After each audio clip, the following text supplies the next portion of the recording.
Hello friends, from 1st of April 2025, almost all the important daily routine transactions are going to be reported on the income tax portal automatically, whether it is income or expense in its nature. These transactions are going to be reflected in your AIS and TIS statements, which the income tax department has introduced few years back.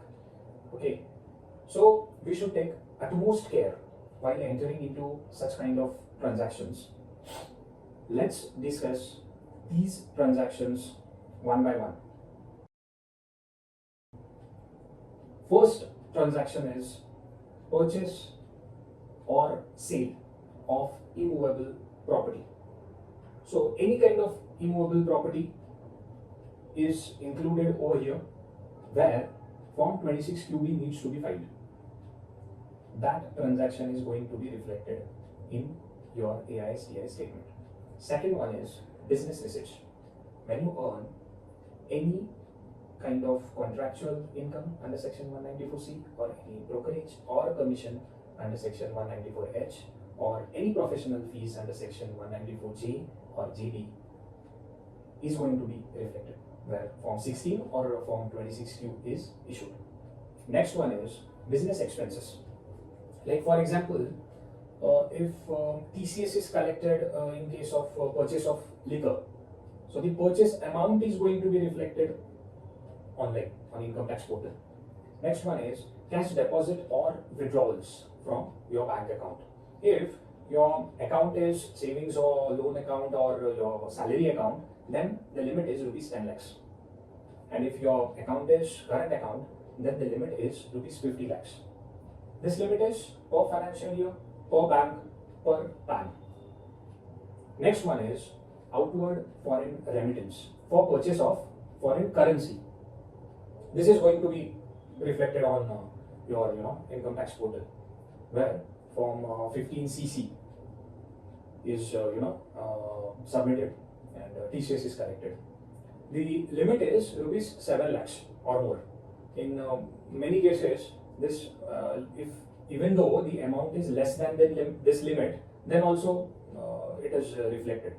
So be careful while entering into these kind of transactions. Next one is receipts of foreign remittance.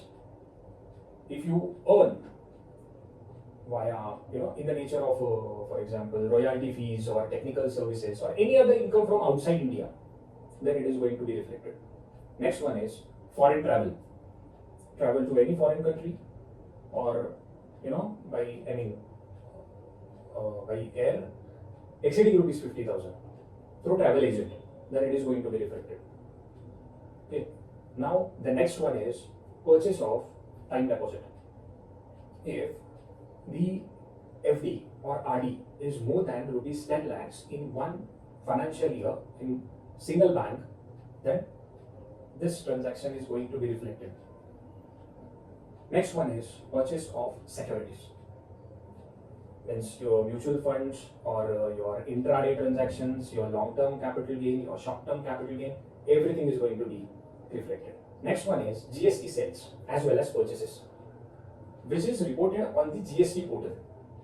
Okay. Next one is credit card bill.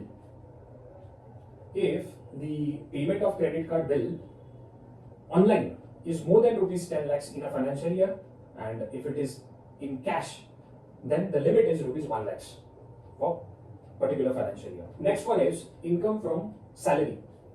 If the employer submits the details to income tax and if the employer issues Form 16 to the employee, then this transaction is going to be reflected in employee's profile. Okay. Next one is rent received. If the tenant who is paying rent is responsible for TDS deduction, and if he issues Form 16A, then this transaction is also going to be reflected. Next one is dividend income. If it is more than rupees 5,000 as per Section 194. So next transaction is interest from saving banks or deposits, any amount of interest. Bank wise this and bank wise and account wise this interest is reflected. Next one is interest on income tax refund. If anyone receives income tax refund in the previous year, then interest on that amount is also reflected. Then the next one is insurance commission. Any commission income on which TDS is deducted is reflected. Next one is receipts from life insurance policy, which is exempt under section 1010D, is also going to be reflected on your AIS TIS statement. Such a minute detail. Next one is purchase or sale of vehicle. If the amount of such sale or purchase is more than ₹10 lakhs, then this transaction is also going to be reflected in your AIS or TIS. The next one is winnings from online games under section 115 BBJ.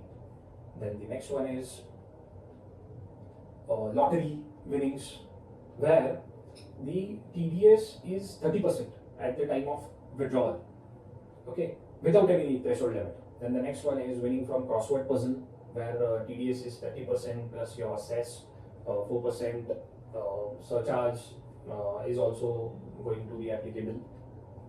That this transaction is also going to be reflected. Then the next one is winning from horse races. This is taxable at special rates, but any amount of income is going to be reflected. Next one is purchase of foreign currency more than ₹10 lakhs in a single financial year. Dealer will, that foreign currency dealer will going to give the information to income tax department. Next one is payment of educational fees